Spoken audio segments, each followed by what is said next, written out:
Assalamualaikum warahmatullahi wabarakatuh. Dengan saya Nafisatul Rohmah, NIM akhir 143, matkul Psikologi Perkembangan 2. Di sini saya akan mempresentasikan yang bertemakan remaja dan kekerasan dalam pacaran, bullying, dan pelecehan seksual. Sebelum memasuki materi, saya akan menceritakan sebuah kasus yang dialami oleh mahasiswi UPH. Dia berinisialkan AS, yang awal mulanya dia menceritakan kekerasan dari mantan kekasihnya di Twitter. Tetapi dari kekerasan pertama, dia tetap memaafkan mantan kekasihnya. Dan akhirnya dia mendapatkan kekerasan yang lebih parah lagi dari mantan kekasihnya, dan dia akhirnya sekarang putus dari mantan kekasihnya. Kekerasan yang diterima berupa kekerasan fisik, yakni menjambak dan memukul hidung sang korban.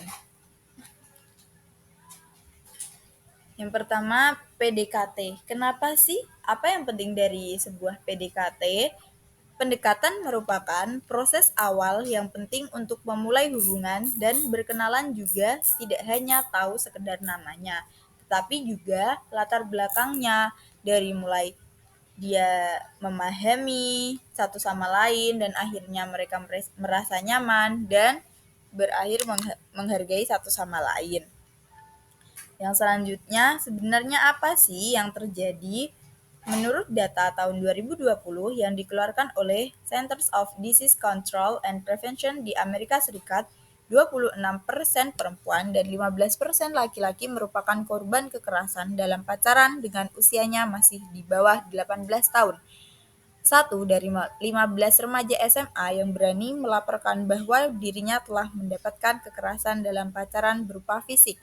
1 dari 9 perempuan dan 1 dari 36 laki-laki mendapatkan kekerasan seksual selama mereka berpacaran. Data menurut Love in Respect, KDP, rata-rata terjadi pada remaja yang berusia 12-18 tahun.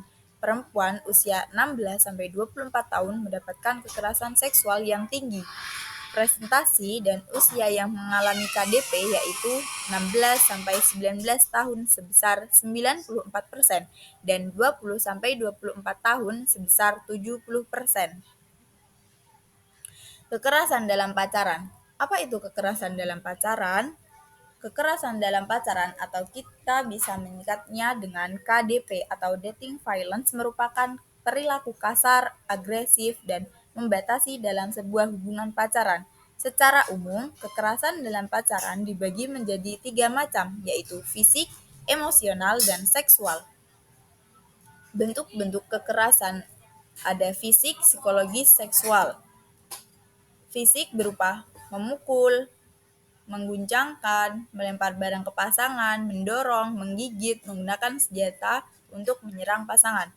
Dan untuk psikologis, yakni ketakutan, kehilangan kepercayaan diri, dan merasa tidak terdaya.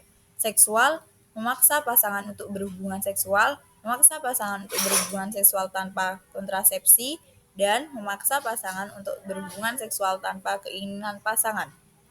Selanjutnya, bentuk-bentuk kekerasan ekonomi dan sosial. Di sini terbalik ya, yang emosional sebelah kiri dan ekonomi yang sebelah kanan. Emosional berupa mengabaikan perasaan pasangan, menghina pendapat atau prinsip pasangan, mencaci maki, mengisolasi pasangan dari lingkungan, berbohong, melarang pasangan untuk pergi, mengancam akan menyakiti diri sendiri. Dan bentuk ekonomi yakni memaksa untuk memenuhi kebutuhan sehari dengan menggunakan uang pribadi pasangan.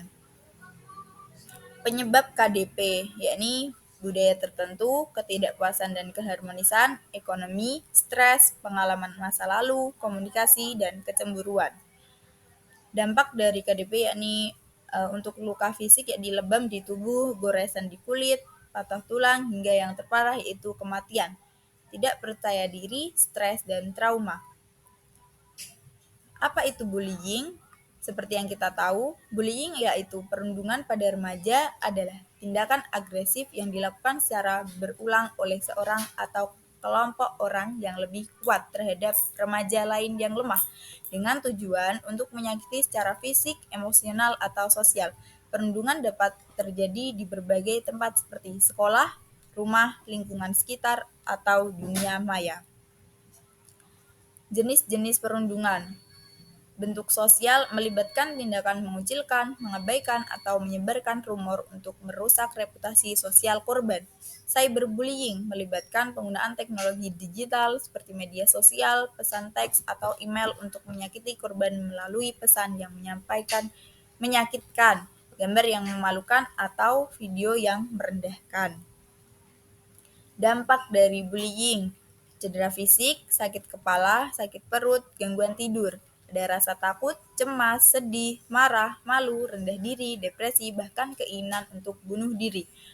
Kesulitan bergaul, menarik diri dari pergaulan, merasa terisolasi. Yang terakhir, menurunkan konsentrasi belajar, menurunkan motivasi belajar, dan mengurangi potensi belajar.